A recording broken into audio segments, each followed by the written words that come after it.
How many animals do you think have died over the last year? For example, in this area where Steve is. How about this one? Actually, no one knows the exact number, but trust me, there are too many of them. How many animals live around an average city dweller? You may think not many, but that's because animals know how to hide. In fact, there are a huge number of them. Rats, birds, stray cats, dogs, foxes, squirrels, raccoons, coyotes. And those are just the ones that one can name off the top of its head. Now ask yourself, when was the last time you saw a dead animal? If animals and birds around us die every day, even every minute, how come we so rarely see dead ones?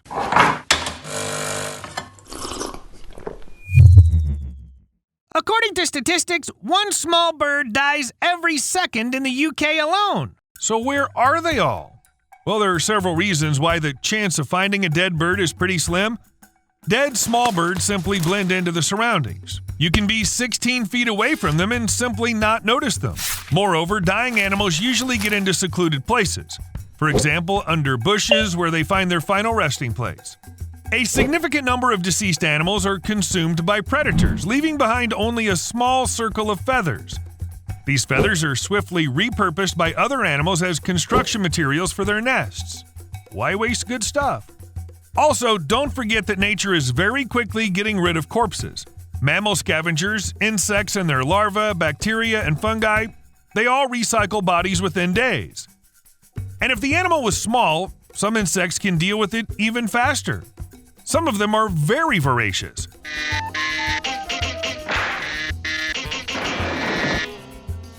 Of course, cities have their cleanup crews. A wildlife enthusiast from the UK, Chris Newton, conducted an experiment. He left something edible in his backyard in the evening, and by morning, of course, all the food was gone. Then the man installed camera traps to understand who is his most frequent guest. This is how he found out that most of the food was taken by foxes, the rest by cats, and in summer, a small amount of food was eaten by hedgehogs. Rats, mice, voles, and shrews came too, but were rarely caught on camera, perhaps because they're too small and nimble. And whatever was left untouched before dawn seemed to be taken by crows. They woke up and had breakfast right away. That's convenient. There are also insects called burying beetles. Researchers find them in bird nests where chicks have died. These insects have evolved to pick up a smell of decomposing flesh. I hope you're not currently eating anything, but if you are, better take a break from the goodies for a little while now.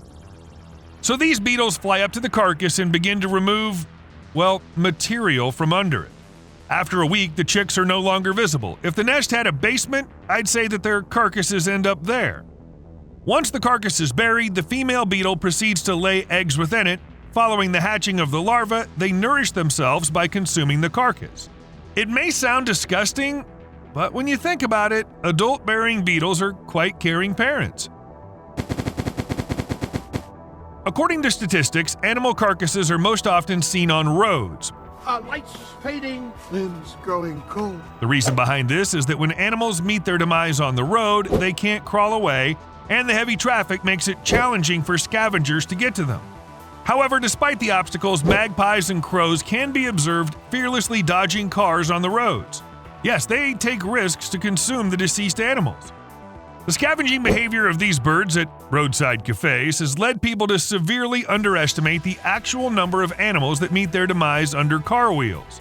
To get the real estimate, researchers set up camera traps in the city of Cardiff. Chicken heads were used as bait, mimicking animals killed on the road. After a while, they found that scavengers pick up 75% of the chicken heads within 12 hours. But if the heads were dumped on the road at 9 a.m., 60% of roadkills were picked up almost immediately, within 2 hours. Given these findings, the researchers are confident the true number of animals killed on the road may be 6 times higher than previously thought. Steve brought up an intriguing point. Perhaps some people rarely come across deceased wild animals because they don't have cats and dogs. After all, not only can these pets kill the animals they catch, but they may also bring their prey to their owners. Without delving into scientific specifics, I'll explain briefly. Scientists have studied such behavior in animals, including dolphins exchanging dead fish, and have concluded that these gifts are a manifestation of a special bond. Sometimes. And sometimes your dog isn't planning to give you some already rotting mouse. It may just be planning to eat the nasty thing on its comfy bed in a safe place that coincidentally happens to be near you. So it's not all about you. Oh, and here's another theory. Maybe we don't see animal corpses because they're picked up by our neighbors. Why? To take them to a museum. A museum in Denver, Colorado asked to bring them the animals killed in collisions with cars or other man-made causes. By preserving and studying these specimens, researchers hope to better understand how well wild animals cope with habitat change. It's estimated that they already have about 6,000 animals stored in their freezer. 6,000! That sounds like a lot. Scientists extract the insides of dead animals, take samples, study them. It may seem strange to some, but based on this data, various studies are conducted, including the ones Steve and I are talking about. Afterwards, the animals brought to the museum are used to make such valuable exhibits. And there are quite a lot of such museums in the world. Of course, even if we assume that each of them keeps 6 or even 12,000 dead animals, it'd still be very little compared to the overall number. Still, museums do their part by making sure we see fewer corpses of birds or rabbits. But what about wild animals that stay away from cities and people in general? If you go deep into the woods somewhere, can you find more dead animals? The answer is no, even if we talk about the wildest places. Any wild animal weakened by old age, illness, or injury that comes out of hiding automatically becomes easy prey for predators. It's guaranteed to be killed and eaten much sooner than it has time to die of health problems, so you won't see its body. It's important to note that old age is not a medical condition that directly causes death, even for humans. For instance, if an 80-year-old grandfather contracts pneumonia and passes away, it's not solely due to old age, but rather old age makes him more susceptible to the disease. It's the same thing with animals, with one key difference. They simply can't afford to be weak and vulnerable. Weaknesses in the wild animal world always means death. That's why natural deaths are exceedingly rare among animals. The chance of peacefully passing away like humans do in their sleep is virtually non-existent for them. Similar to humans, nearly every animal, whether predator or herbivore, becomes weak, less agile, enduring, and swift in old age. This immediately puts them into the category of favorite prey for any predator and leads to their demise. In fact, such an event automatically triggers a deep cleaning process involving hundreds of different organisms. So thankfully, we don't live surrounded by piles of animal corpses. Okay, but what about elephants, rhinos, and other animals with thick skins? They die too. So has nature learned to get rid of such huge bodies quickly? A few years ago, a Safari Live film crew captured an elephant that had been injured in a fight and was dying from its injuries. They decided to stay and see what would happen after it died. And at first glance, it seems like some kind of bloody apocalypse, with whole flocks of vultures tearing their prey apart. But if you keep watching, the chaotic mess turns out to be surprisingly orderly. In a way, everyone has a role to play and even a moment to wait for their turn. When a critically injured elephant passes away, its family can mourn for another day. Vultures often spot a dead animal within minutes or hours of death, but even their strong beaks can't tear an elephant's hide. So many circle around waiting. Then hyenas appear and cut open the prey with their sharp teeth. Once there's access to the meat, the vultures join in the meal. Hundreds of vultures can descend on an elephant carcass simultaneously and rip it down to a skeleton in a matter of days, even without help, although there are usually plenty of helpers. Here, for example, a leopard has come to take a bite. Elephant carcasses serve as food for a variety of living organisms that show up to eat whatever the larger scavengers can't get to quickly enough. These include various larvae and the like. In the end, only fragments of the elephant remain, but these soon get eaten as well. At the same time, the place where the carcass lies is soaked with blood and fluids released during decomposition.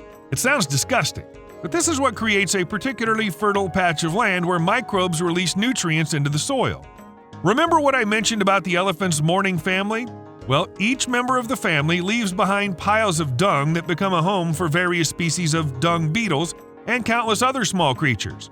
So on the one hand, an animal has passed away, but on the other hand, it's provided sustenance and opportunities for numerous other creatures to thrive. It's the circle of life at work. The important thing is to recognize it in time. Now let's take a closer look at who exactly gets rid of dead animals, the creatures who are the reason we hardly ever see them. In fact, there are many more of these cleaners than one might imagine.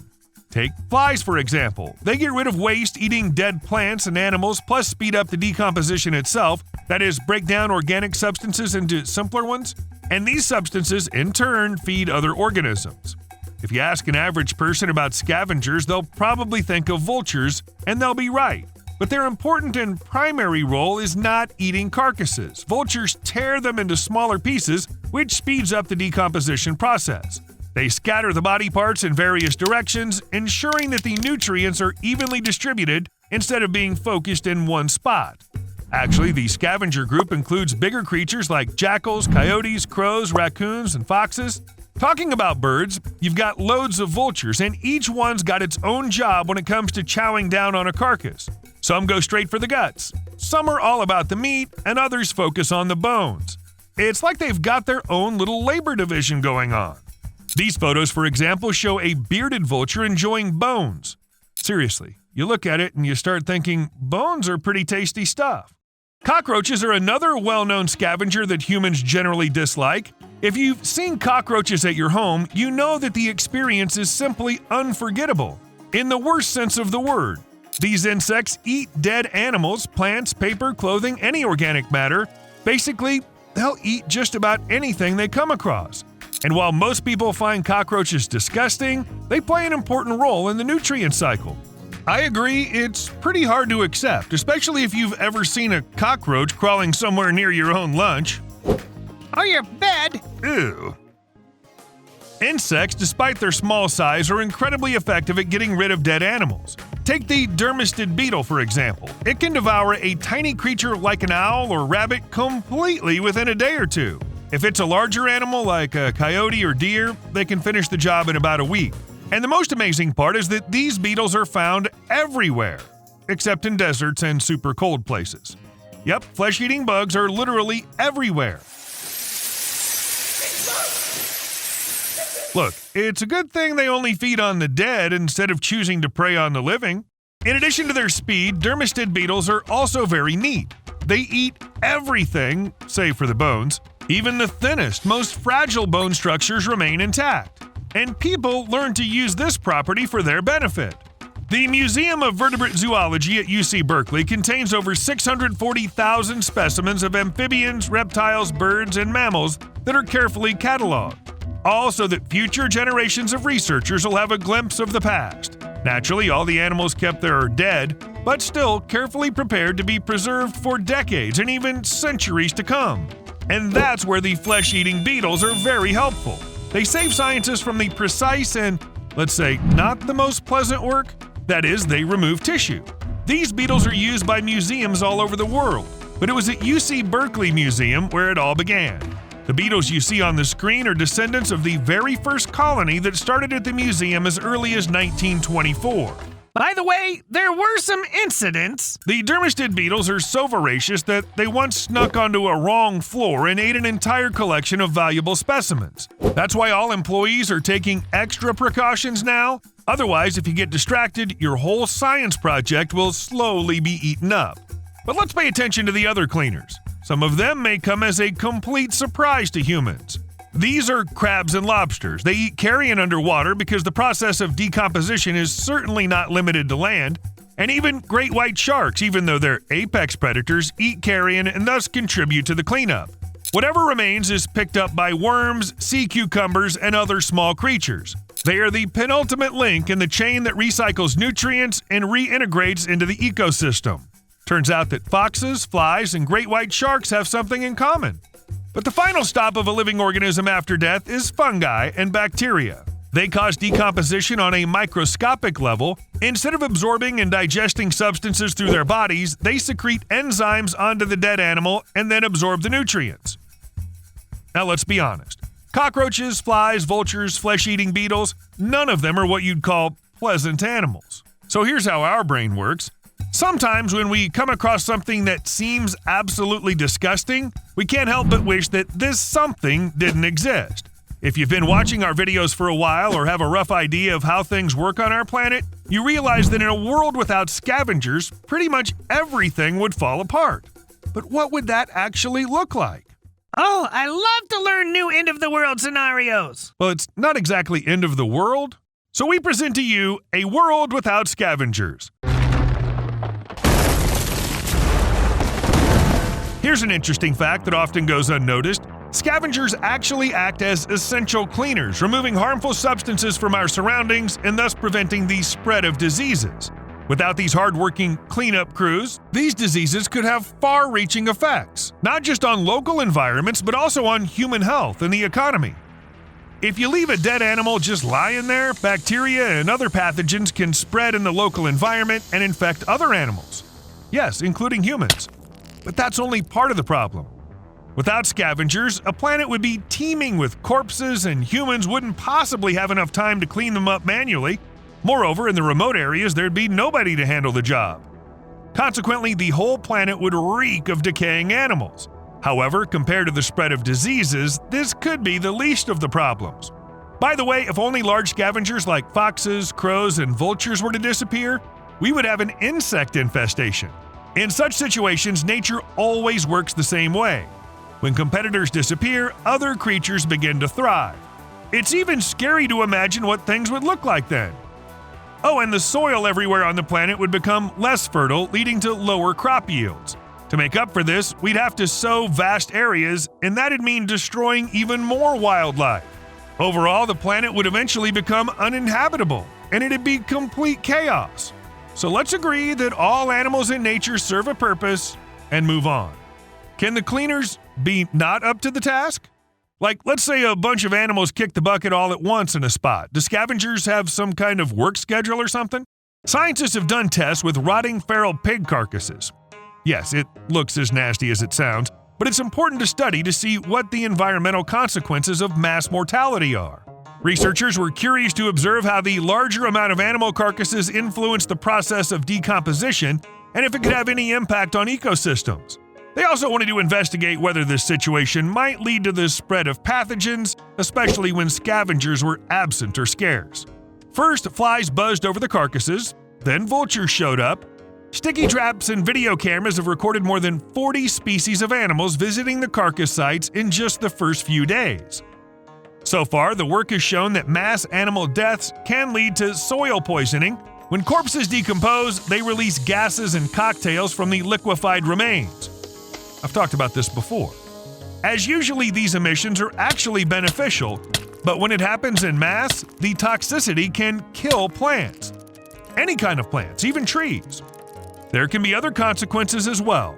For example, if a huge number of herbivores die, predators get less food. That is, the food chain is broken. When many koalas died during a fire in Australia, there was no one to eat eucalyptus. In short, everything falls apart.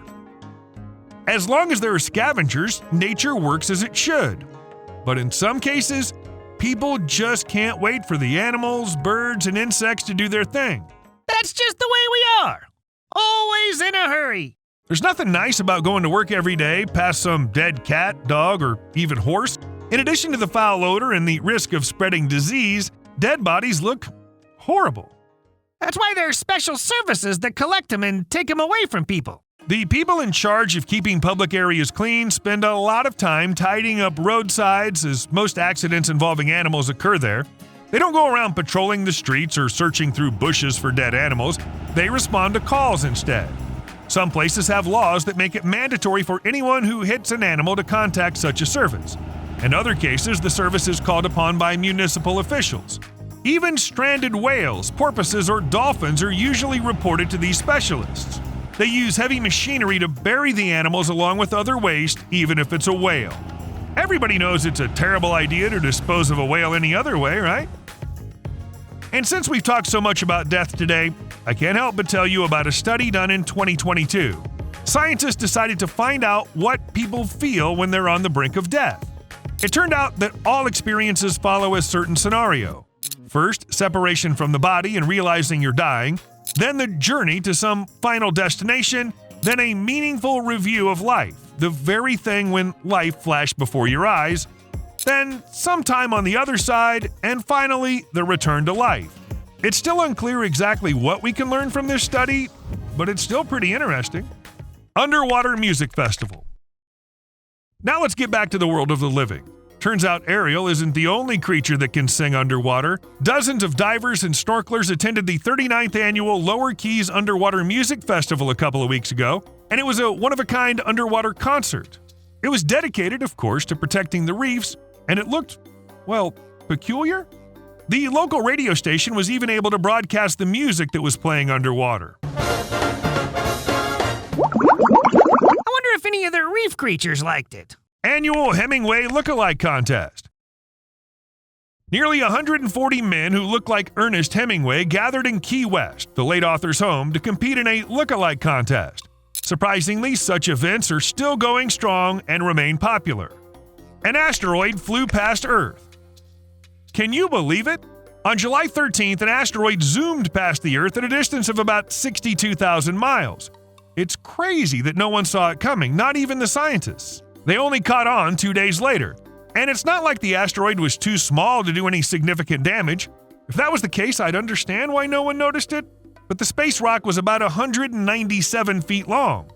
Not quite like the one that wiped out the dinos, of course, but definitely big enough to cause some serious damage if it landed near a city. Oh, and get this, it was closer to us than the moon is. So how did that sneaky asteroid manage to get so close? Well, it took a page out of this squid's book by attacking with the sun behind its back, making it practically invisible. We were darn lucky that it just flew by. Going blind from crying. A guy named Tembu Daniel recently set a rather unusual world record by crying nonstop for 100 hours. He started crying on July 9th, but had to stop after 6 hours due to some unforeseen side effects. The guy was experiencing headaches, his eyes and face were swollen, but that's to be expected when one's crying. However, the most disturbing symptom was partial blindness, which supposedly lasted about 45 minutes. It's not entirely clear if the guy actually finished his 100-hour crying marathon after recovering. There's no evidence to support it, and the folks from the Guinness Book of Records weren't even there to witness the marathon. Colorful River. On July 19th, parts of the River Trent, one of the largest rivers in the UK, turned bright blue and bright orange. A large amount of clothes dye got into the water. It looks like it's photoshopped, but the dye actively made the river so colorful in certain places. And I don't want to think about how that affected its ecosystem. Let's just pretend everything's fine, okay? Daring Duck. Do you love rides as much as this duck? It snuck onto the famous Millennium Force roller coaster in Cedar Point Park, Ohio, and not just snuck in, but literally jumped into the car when it was already in motion. Instead of waiting for the park maintenance to remove the bird, one of the park visitors took matters into her own hands and carried the stowaway off the coaster herself. We can only wonder what the duck thought about the whole adventure. See you later.